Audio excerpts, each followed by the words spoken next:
तो असेंबलर क्या होता है वो तो पता चल गया, असेंबली लैंग्वेज को लेता है और किस में कन्वर्ट करता है, मशीन लैंग्वेज में।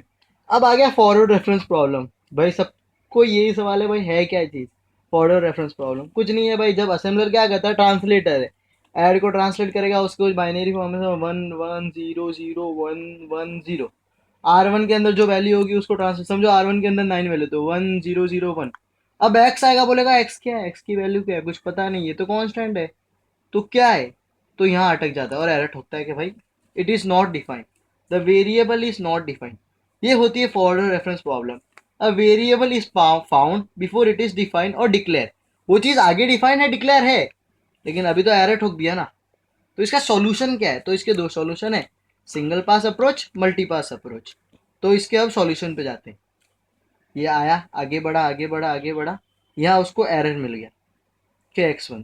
तो उसको क्या करेगा, वो एरर को इधर डालेगा, वैल्यू को डालेगा, इनको ट्रांसलेट कर देगा, इनकी वैल्यू ट्रांसलेट 1 1 0 0 1 1, इसको ट्रांसलेट कर देगा, R1 को भी ट्रांसलेट कर देगा, इसके यहाँ पे पॉइंटर छोड़ेगा और इसकी वैल्यू फॉरवर्ड रेफरेंस टेबल में डाल देगा। अच्छा एक्स है, एक्स, और कौन सी लाइन पे, समझो ये फोर्थ लाइन पे, तो ये फोर्थ लाइन पे, तो हम इसकी लाइन नंबर लिख देते हैं फोर्थ। फिर आगे बढ़ेगा, उसको पता चल गया हाँ x is a declare constant जिसकी वैल्यू 1 है, तो बता था भाई डिक्लेयर कॉन्स्टेंट है जिसकी ओरिजिनल वैल्यू 1 है। तो अब ये वापस जाएगा जहां हमने चेक करेगा, अच्छा फोर्थ लाइन पे, तो वापस जाएगा फोर्थ लाइन पे और एक्स की जगह हम वैल्यू डाल देंगे 1, और 1 को हम लोग बाइनरी फॉर्म में लिखेंगे जैसे 0 0 1। फिर आगे बढ़ के, तो ये फॉरवर्ड रेफरेंस प्रॉब्लम हो गई सिंगल पास में, एक ही पास में पूरा कर रहा है, इधर आया पॉइंटर वापस गया, फिर आगे से एग्जीक्यूशन चालू कर दिया। तो ये होता है फॉरवर्ड रेफरेंस प्रॉब्लम, और उसका सॉल्यूशन बता दिया मैंने सिंगल पास अप्रोच से। अब आ गया मल्टी पास अप्रोच क्या करते हैं। तो मल्टी पास अप्रोच में पहले हम क्या करेंगे, उसको पूरा स्कैन करेंगे।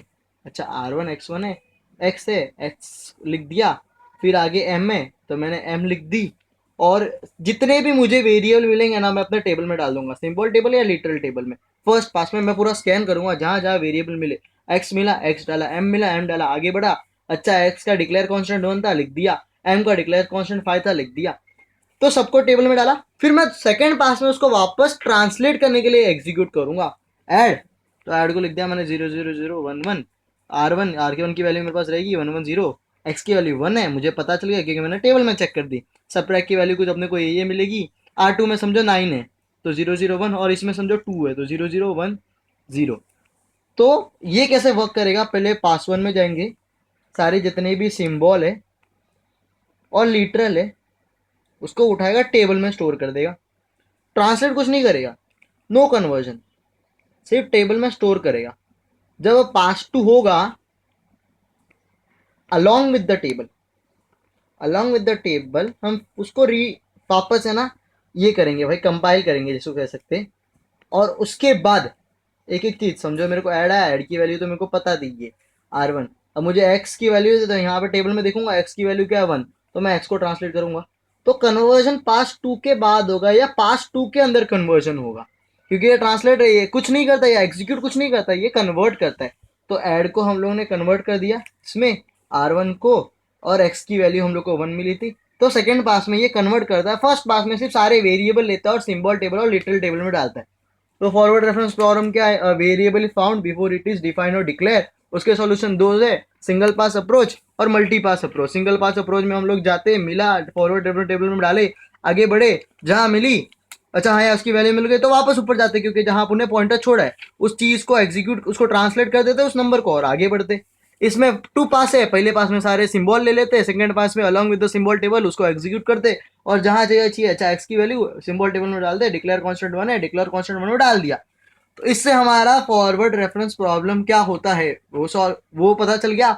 उसकी सॉल्यूशन क्या है, सिंगल पास अप्रोच है और मल्टी पास अप्रोच है। इसको अपन टू पास अप्रोच भी कहते हैं, कि टू पास अप्रोच बताओ तो मल्टी पास अप्रोच है, कंफ्यूज मत होना।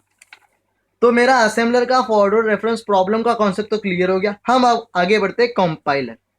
कंपाइलर क्या चीज है और उसके अंदर फेजेस क्या होते हैं, ये अपना पूरा कवर करेगा अपने आगे के सारे लेसन। आफ्टर कंपाइलर के आगे अपने सारे लेसन से ये चीज पूरा उसको कवर कर देगा। कंपाइलर के अंदर है ना, ये बड़ी चीज जो दिख रही है ना वही होता है, 6 फेजेस होते हैं। पहला होता है lexical analyser, syntax analyser, semantic analysis, intermediate code generation, code optimiser, target code generation. अब दिख रहा तो हार्ड है, करता है क्या, हाई लेवल लैंग्वेज को लो लेवल लैंग्वेज में कन्वर्ट करता है। लेकिन टेंशन मतलब ये बहुत ईजी है और मैं तुम्हें बहुत अच्छे से इसका कॉन्सेप्ट क्लियर करूंगा। ये क्या लेगा, लेक्सिकल एनालाइजर पहले कोड को लेगा, सोर्स कोड को लेगा, उसको कन्वर्ट करेगा स्ट्रीम ऑफ टोकन। ये इसका मेन काम होता है कि lexical analyser take source code and convert into stream of token. अब उसके बाद सिंटैक्स एनालाइज को देगा, जो उसको पास ट्री में कन्वर्ट करेगा। अब वो जाएगा सिमेंटिक एनालिसिस के बाद, ये क्या करेगा, चेक करेगा भाई सिमेंटिकली वेरीफाइड है, इंटीजर विंटीजर, ये चेक करता है। अब आ गया इंटरमीडिएट कोड जनरेशन। तो जब बड़ा वाला कोड है ना, उसको छोटे छोटे पार्ट्स में ये सब डिवाइड कर देता है। अब उन पार्ट्स में से क्या क्या चाहिए, नई चीजें, उसको कोड ऑप्टिमाइजेशन कहते हैं। जो जो चीजें हमें नहीं चाहिए वो हटा देता है और कोड ऑप्टिमाइज, और एट लास्ट हम टारगेट कोड जनरेशन करते हैं। ये तुम्हें अभी नहीं समझेगा, लेकिन आगे जो हम एग्जाम्पल लेने वाले हैं उससे तुम्हारा पूरा कॉन्सेप्ट क्लियर हो जाएगा। तो अब हम जाते हैं एग्जाम्पल पे। फॉर एग्जाम्पल समझो ये मेरा सोर्स कोड है, x is equal to A plus B into C. ये क्या है, लेक्सिकल एनालाइजर के पास। अब लेक्सिकल एनालाइजर का मेन काम क्या है, to generate stream of token. तो अब उसको कैसे करेगा वो, सबसे पहले अभी अपने को क्या पता कि एस का आइडेंटिफायर है, ए का आइडेंटिफायर है। तो उसके है ना लेक्सिकल एनालाइजर के कुछ पैटर्न्स होती है, जो है ना बताती है कि आइडेंटिफायर है, इफ है। तो आइडेंटिफायर की पैटर्न क्या है, लेटर फॉलोड बाय लेटर और डिजिट, एनी नंबर ऑफ। तो ये जीरो भी हो सकता है, तो मुझे पहले लेटर मिला, अच्छा लेटर, उसके आगे पीछे देखूंगा कुछ इक्वल टू, ये दूसरी चीज है तो लेटर, तो ये आइडेंटिफायर है। ए एक लेटर है फॉलोड बाय लेटर डिजिट और नन, तो ये भी आइडेंटिफायर है। प्लस एक ऑपरेटर है, ये भी आइडेंटिफायर है, ये एक ऑपरेटर है, ये आइडेंटिफायर है। और सेमीकोलन, सेमीकोलन मीन्स टर्मिनेटर। तो ये मेरा, अब मुझे अगर प्री डिफाइंड मीन्स जो पहले से रिजर्व्ड है, आई फॉलोड बाय इफ, तो मुझे पता चल जाएगा भाई ये इफ है, ये मेरा टोकन इफ है। उसी तरह से else, E followed by L followed by S followed by E, ये मिला तो मैं बता दूंगा भाई एल्स है मेरा टोकन्स। तो लेक्सिकल एनालाइजर ने क्या किया, स्ट्रीम ऑफ कैरेक्टर को लिया और उसको कन्वर्ट कर दिया स्ट्रीम ऑफ टोकन में। अब ये लेक्सिकल एनालाइजर को कौन बनाता है, ये एक फेस है जिसको कोई ना कोई तो बनाता रहेगा, तो जिसको कहते हैं लेक्स, जो एक टूल है जो लेक्सिकल एनालाइजर को बनाता है। तो लेक्सिकल एनालाइजर का कॉन्सेप्ट क्लियर हो गया। Lexical analyser white spaces comment भी सारे हटा देता है। जब आप कोड डालते हो ना, तो ये अपन कमेंट लिखते हैं ना, या व्हाइट स्पेसिस होते हैं, लेक्सिकल एनालाइजर वो भी हटा देता है। तो अब मेरे को स्ट्रीम ऑफ टोकन मिल गए। अब वो डालूंगा मैं सिंटेक्स एनालाइजर में। ये क्या करेगा, एक ग्रामर लेगा, जो रूल्स होते हैं उसके साथ, उसकी हेल्प से हम लोग को सिंटेक्स ट्री बनाएगा। और यही चेक करेगा कि भाई मेरा दोनों को मैच करेगा, और कोड को चेक करेगा। अगर ये मैच हो रहा है, मेरा पास ट्री बरोबर बन रहा है, इसको हम कहते हैं, ये क्या है, इसको हम पार्सर भी कहते हैं, जो पास ट्री बनाता है। ये मेरी पास ट्री है। अब ये कैसी बनी मैं बताता हूँ। पहले इसको मैं पूरा अच्छे से एक्सप्लेन करता हूँ। A start symbol can be identified equal to expression semicolon. Expression can be expression plus term or term. Term can be term into factor or factor can be identifier. तो पहले मैं start symbol से चालू करूँगा। Start symbol is equal to id is equal to expression. Expression can be expression plus term. Term can be term into factor. Term can be f and factor can be identifier. तो है ना, ये मैं अभी check करूँगा कि मेरा match कर रहा है क्या। तो id is equal to identifier plus identifier into identifier. अगर ये चीज़ मेरी बन गई, मतलब मुझे इसके लास्ट वैल्यू से चेक कराओ तो मुझे मेरा टोकन्स मिल रहे, तो ये एकदम सही मेरी सिंटेक्स ट्री या पास ट्री है। ये मेरी एकदम करेक्ट पास ट्री है। तो इतना हो गया, मेरे को मेरी पास ट्री तो मिल गई। अब अगर ये बरोबर मैच नहीं कर रहा और मुझे बरोबर पास ट्री नहीं मिल रही, इसका मतलब ये सिंटेक्स एरर ठोकेगा। अगर मुझे बरोबर मिल गई तो मैं आगे बढ़ूंगा। अब क्या करूंगा, सिमेंटिक्स एनालिसिस। सिमेंटिक एनालिसिस क्या करता है, ये फोर्थ फेज है। तो भाई अगर समझो मेरा ये आइडेंटिफायर है, इसमें मैंने ये सारी वैल्यू स्टोर की। अब ये आइडेंटिफायर समझो मैंने पहले ही डिक्लेयर कर दिया था, x is equal to spy. तो ये कॉन्स्टेंट वैल्यू, फाई की वैल्यू ये नहीं हो सकती ना। और समझो मुझे इसकी वैल्यू मिल रही है फ्लोट, और ये मेरा इंटीजर है, तो ये सिमेंटिक एरर है। तो ये सब सिमेंटिक एनालाइजर देखता है कि भाई बरोबर है कि नहीं, इंटीजर फलाना डिगाना। तो उसको पास ट्री को सिमेंटिकली वेरीफाइड करता है। उसके बाद उस बड़े कोड को छोटे छोटे पार्ट में कन्वर्ट तो करना पड़ेगा, तो वो करता है इंटरमीडिएट कोड जनरेशन। उसके बहुत सारे वैल्यू है, जैसे प्रीफिक्स नोटेशन है, 3 एड्रेस कोड है। तो बेस्ट वाला 3 एड्रेस कोड है जो हम करते हैं। और हम लोग क्यों करते हैं भाई, मेन है क्या, 3 एड्रेस कोड में क्यों जनरेट करते हैं। पहले जो है, अरे बड़े वाले को कोड को हम लोग इसलिए करते हैं ताकि उसको ऑप्टिमाइज किया जाए उसको, है ना, बड़े कोड को छोटा बनाने के लिए हम लोग छोटे छोटे पार्ट में कन्वर्ट कर दे, जो चीज़ें नहीं चाहिए उसको हम लोग एलिमिनेट कर सके।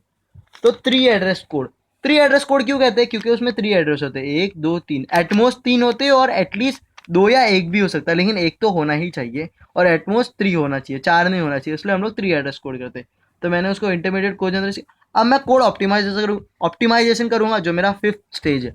उसमें क्या, अब समझे, मेरा T1 is equal to B into C है और T2 is equal to A plus T1 है। तो मैं T2 और ये सब को एलिमेंट करके डायरेक्ट एक्स यहाँ लिख दूंगा ना, T1 is equal to B into C और x is equal to A plus T1, तो मुझे मेरी वैल्यू तो वैसे ही मिल गई।